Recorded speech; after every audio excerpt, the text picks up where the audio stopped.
Dear occupant, you'll have to forgive me. I don't know your name. I don't mean to be impersonal. This is a very personal letter. Most personal. Forgive me. You're a very attractive woman. You should know that. I wonder if people tell you. I sometimes imagine they must. It seems impossible that a beauty such as you should be able to make it through a day without at least 20 compliments, 50 declarations of love, 100 marriage proposals.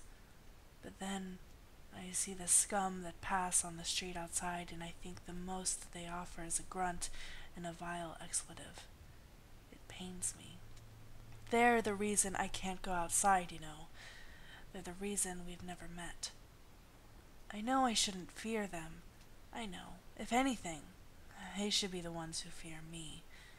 They should fear me because I have nothing.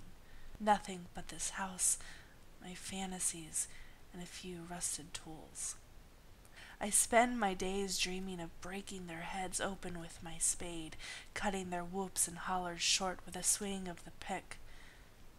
I wish I were capable of inflicting such pain. I dream of raining violence down upon them, and I dream of you. I dream of your long brown hair, the touch of your skin, the feel of your loving caress. In my dreams, I've gifted you with 1,000 different voices, different accents. I know none of them are right. None of them are perfect. I know your voice, though I've never heard it, must be perfect. Every dream I have is of you, crossing the distance between us, opening your arms in a loving embrace, speaking kindness to me in your perfect voice. You tell me you love me. When I awaken to find that it was merely an illusion, I weep for hours. I don't sleep much anymore. I am getting carried away. I didn't mean to go so over the top at the start. I was going to build up to that. I'm inexperienced when it comes to this stuff. You must forgive me. I suppose by now you're wondering who it is that sent you this letter. You must want to know all about me. I'm sorry, but there's really not much to tell. We're neighbors. I presume you've realized by now. Just 2 houses between us, and we've never met. Amazing, yes? What else?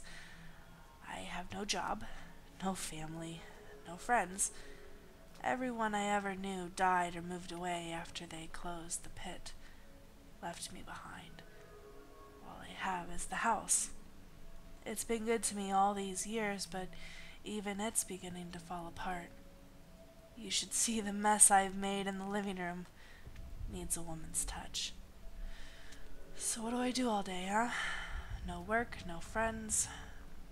I don't have a television, I don't have a radio. I sit at various windows and watch the people outside. I watch the degenerates swearing and spitting on the street corner. I see them drinking cheap cider, smashing the bottles in the road, then puking their guts up because they can't handle it.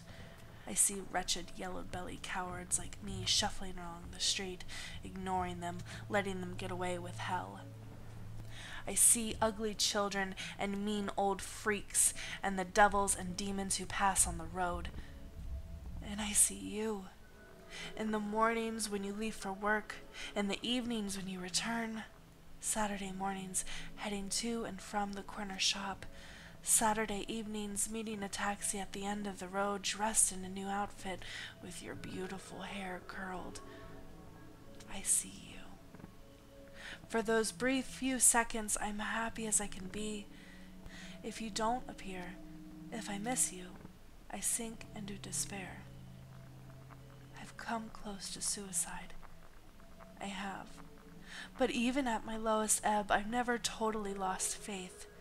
I know we'll be together. And soon. I make myself sound lazy, but that's not true. It sounds as though I spend all day at the window, but I don't. Not nearly. I have my hobbies. My hobby. My purpose. It keeps me very busy. Please excuse the dirt. I find it impossible to keep off the page. 5 feet deep. Getting started was the most difficult part. It's not easy to dig into the foundations of a house, even as shoddy a build as mine or yours. It's tough when you're trying to do it quickly. Tougher still when you're trying to be quiet. These walls are thin as card, and I wouldn't want our neighbors to hear. That first night, hammering at the cement with the sledge till my wrist ached and my hands bled with splinters, I thought of giving up. It's true, I did, but I kept at it. It helps to have inspiration. It helps having a goal. It helps to have you. I wonder what your name is. I wonder what you do for a living. I wonder what's in that handbag you always carry around with you.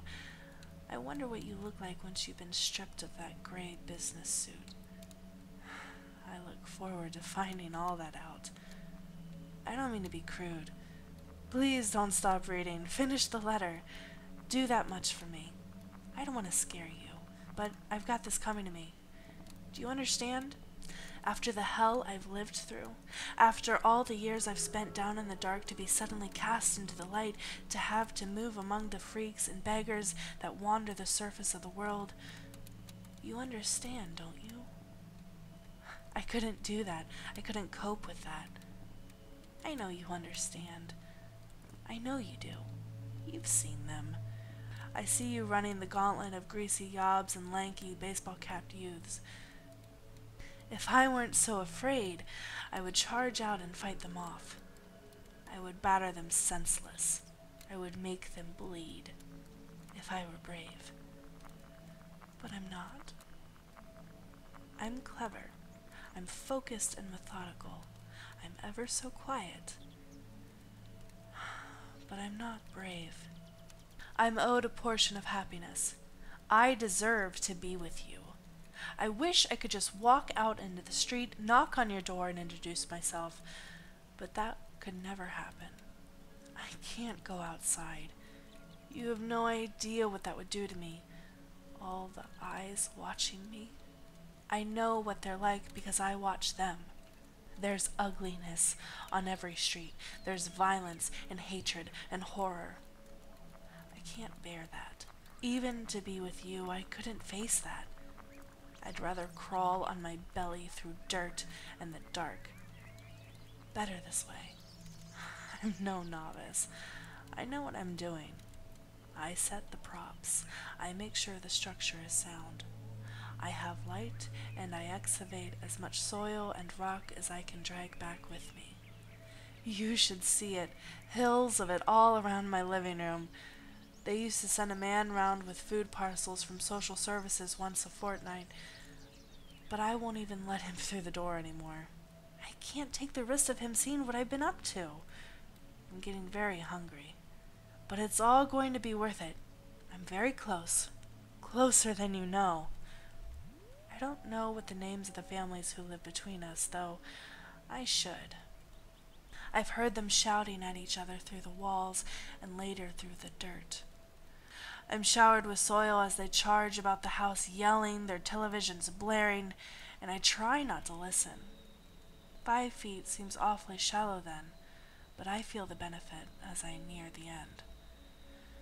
A sharp change in direction so that I'm digging at an incline. Not long now. Cutting through concrete takes time, but not as long as you might think.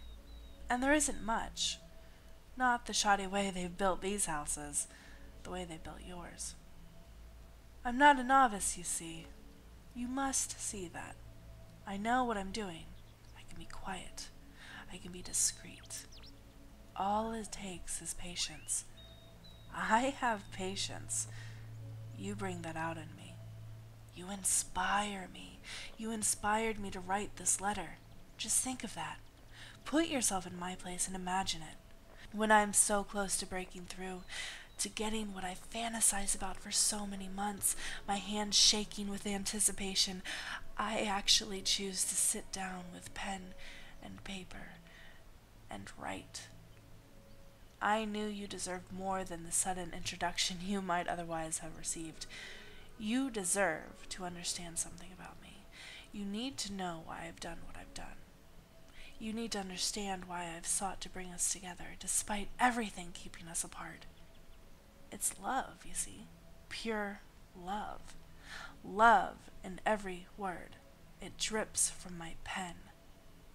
You must excuse the dirt, though. I've been digging a tunnel. It's almost dawn. You'll be getting up for work in a short while. So I'm going to finish this letter, seal the envelope, and take it with me into the tunnel. I can't post it, you see. I could never post it. That would mean going outside, and I could never do that. So I'll take it with me. I'll carry it in my breast pocket, wriggling through the dirt to reach that exit point beneath your kitchen floor. The floorboards aren't a problem, the linoleum even less so. I'm thin. I can make a slight incision, squeeze through and repair the damage enough that it would take a very keen eye to notice. I'll try to clean up any mess I make, but I'm not too concerned. I'm hoping you open your mail before breakfast. I'll place the letter at the foot of your door, and I'll find a place to watch you while you read it. I hope you appreciate what this means. From the moment you tore open the envelope, I have been with you. I have been in the house watching you. As you read each phrase, I draw closer. We're already together. As you read these words, I stand in the doorway behind you. I can see you. And when you finish the sentence, let the pages fall and turn around. You will see me.